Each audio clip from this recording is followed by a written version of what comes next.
To all. இந்த வீடியோவில் என்ன பார்க்கலாம் அப்படின்னா ஆர்ஆர்பி ஏஎல்பியோட லாஸ்ட் டைம் கட் ஆஃப் என்ன அப்படிங்கிறத பார்க்கலாம். போன தடவை வந்து சிபிடி 1 சிபிடி 2 அப்படின்னு 2 எக்ஸாம்ஸ் நடந்துச்சு.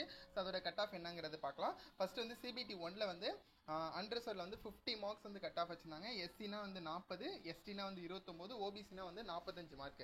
இந்த மார்க் எடுத்தவங்க வந்து செகண்ட் ஸ்டேஜுக்கு வந்து செலக்ட் ஆயிருந்தாங்க. ஸோ அதே மாதிரி இதில் வந்து 2 தடவை கட் ஆஃப் விட்டாங்க. ஃபர்ஸ்ட் தடவை உள்ள கட் ஆஃப் இது. ஸோ 2வது தடவை திருத்தி அமைக்கப்பட்ட ஒரு கட் ஆஃப் கொடுத்தாங்க. ஸோ அது வந்து என்னன்னா ஏஎல்பியில் வந்து ஓபிசியில் வந்து 30 மார்க் தான் கேட்டிருந்தாங்க. அண்டர்சர்வில் வந்து 40 மார்க்கு, எஸ்சினா வந்து 32.9 மார்க் வந்து கட் ஆஃபாக கேட்டிருந்தாங்க. ஸோ இது கொஞ்சம் எக்ஸாம் நடத்துகிற இடத்துல கொஞ்சம் ப்ராப்ளமாக இருந்தனால அந்த கட் ஆஃப் வந்து கம்மியாச்சு. லாஸ்ட் டைம் உள்ள கட் ஆஃப் வந்து இப்போ வந்து நீங்கள் எடுத்துக்க வேணாம்.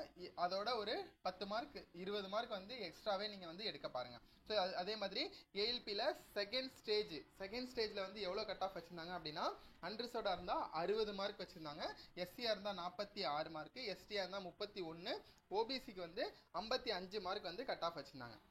இதில் 55 மார்க் கட் ஆஃபில் ஃபைனலாக செலக்ட் ஆகிறவங்க, ஃபைனலாக ஏஎல்பியாக போஸ்டிங் போனவங்களோட மார்க் எவ்வளோ அப்படின்னா 62 இருந்துச்சு. 62 ஐ டெஸ்ட்டு எல்லாம் முடிச்சுட்டு அவங்களோட கட் ஆஃப் வந்து 62 மார்க்காக இருந்துச்சு. இந்த வாட்டி கொஸ்டின் பேப்பர் லெவலை பொறுத்து கட் ஆஃப் மாறும். அதே மாதிரி வேக்கன்சிஸும் கொஞ்சம் கம்மியாக இருக்குது. நீங்கள் வந்து உங்களோட ப்ரிப்பரேஷனை வந்து ரொம்ப நல்லா ப்ரிப்பேர் பண்ணி நிறைய மார்க் வந்து எடுக்க பாருங்கள். அப்போ தான் வந்து நம்ம இந்த போஸ்டிங்கை வாங்க முடியும். ஸோ இது வந்து ஒரு அவேர்னஸ்க்காக தான் இந்த வீடியோ.